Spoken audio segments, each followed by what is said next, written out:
Did you know that in heaven, animals can talk? Oh, yeah, they can. Oh, and that should also, if it's a surprise to you, yes, animals do go to heaven.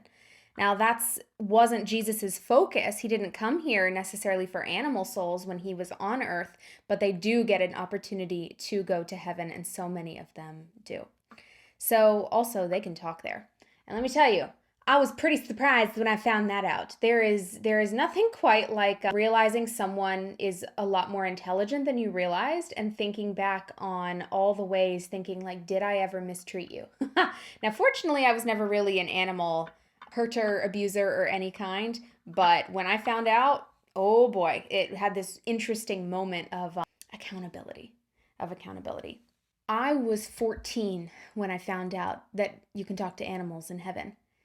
And I was also 14 when I asked God, does this mean that you can also talk to animals on earth? And he said yes. So I started to try it out. I began by telling no one that I was doing this because I know how it sounds. It sounds nuts, right? I started with my little cat. She's passed away now, but her name was Spirit. And when I would do my homework, she'd like to sit on my lap with me while I was typing on my computer. And then she'd stretch out her little paws and she'd inevitably touch something on the mouse pad. Whenever she touched something on the mouse pad, I would have been typing here on the screen and suddenly I was typing here. And it was very annoying. So I started pulling her paws away one night and I'm like, stop it. I was getting frustrated. She wasn't getting the message. She just like stretched back out. She's like, I need this, Dakota. Or at least that's what I think she was saying because I wasn't communicating with her and it wasn't working. And finally, I decided I'm going to try to talk to her. So I took a big deep breath and tried to let go of my anger as much as I could. And she's sitting in my lap and I think at her, basically.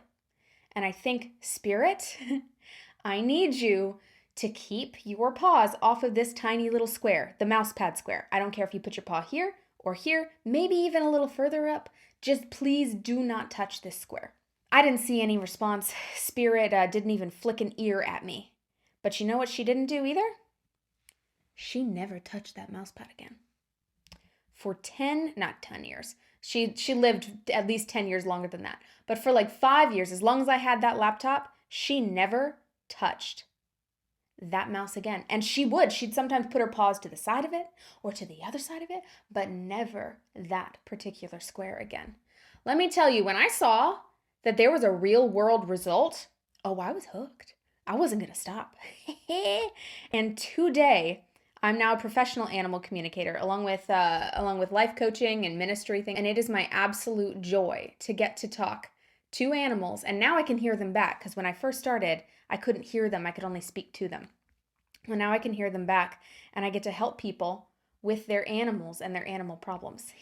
And so if you want more stories about animal communication along a lot of other things, I do go ahead and hit follow. And if you have an animal that needs some help, well then go ahead and book a session because I would love to help.